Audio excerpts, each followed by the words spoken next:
Just like the vaccine they tried to mandate on me. If it's my body, my choice for them, it should be for me too. So you're saying it is your body, your choice. I, people should have the choice.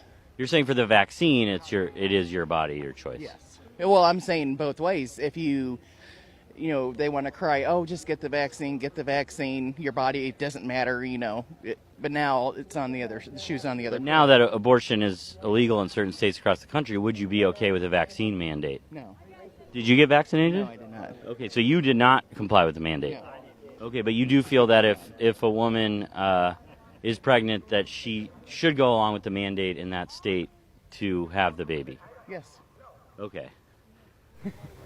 Hypocritical, probably, but...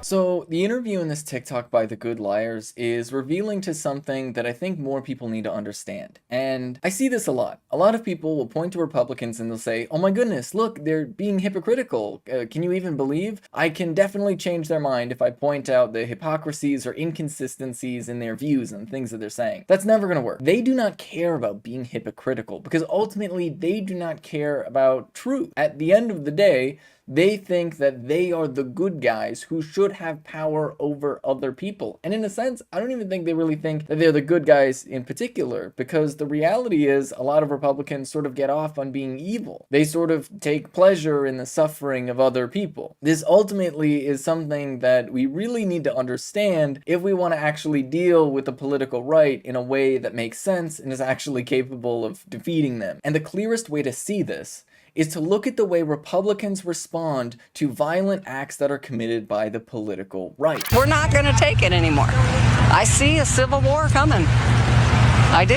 I see civil war coming. I can tell you right now, if they steal the election, all bets are off. How about civil war? Let's go for it. There's no way at this point to overturn the 2020 election, right? No, there's always a way. There's always a way. There's no Just wait till the audits are out. There's millions of guns here, and it took 11 days for them to take over Afghanistan. Wonder how many days. Just ask for a friend how many days it'd take the Patriots to take over this country. Think about it. You don't want that to happen here, do you? I don't want it to happen, but if our country and our government and our Congress and Biden and them don't get their heads out of their butt, it's going to happen. I assure you. Get this, a majority of Americans see their government as corrupt and rigged against them. Nearly half of Americans say they feel more and more like a stranger in their own country. And look at this. Nearly 3 in 10 Americans overall agree it may be necessary at some point soon for citizens to take up arms against the government.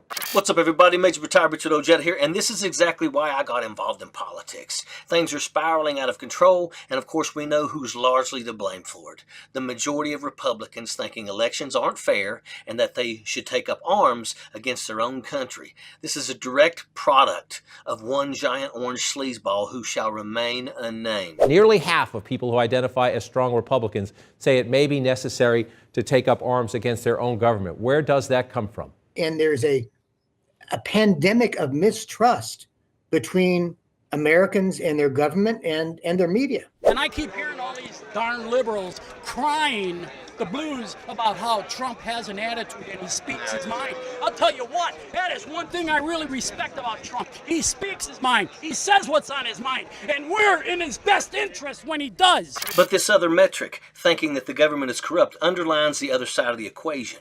It takes two to tango, and the tangerine tyrant would be nothing if it wasn't for a sea of gullible suckers who are all too eager to take bow before their orange crush. He is leading, and the little maggots are following, and sadly, this metaphor is all too true. I think it has to do with partisanship in the media they consume. If you look beyond some of those top-line numbers and consider the fact that, since the year 2000, Republicans have held the White House for 12 years, with Bush 8 years, Trump 4 years, Democrats so far only 10 since the beginning of this century.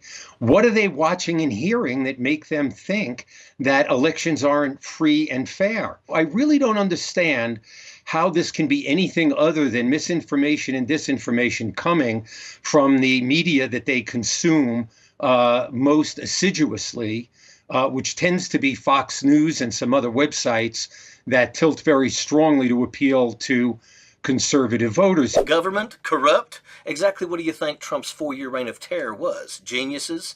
This jackass was so obviously, blatantly corrupt in every action throughout his miserable term, he couldn't have worked harder to make that plainly obvious. The morons that support this traitor had corruption rubbed in their faces every day, and they're simply too stupid to know it. To this day, they still cheer for the very corruption and oppression that afflicts them.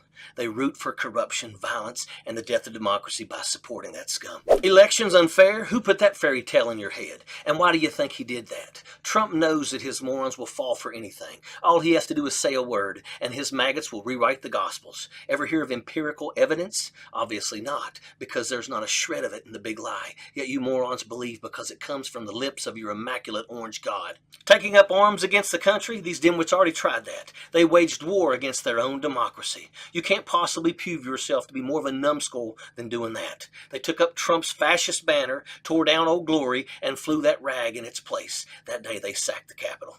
Are you seeing a pattern here? People are angry, upset, and hostile, but the same people are not smart enough to know what they're mad about. They're fighting on the side of their own oppressors, their own worst enemies, all because an idiot, baseless argument swept them off their feet.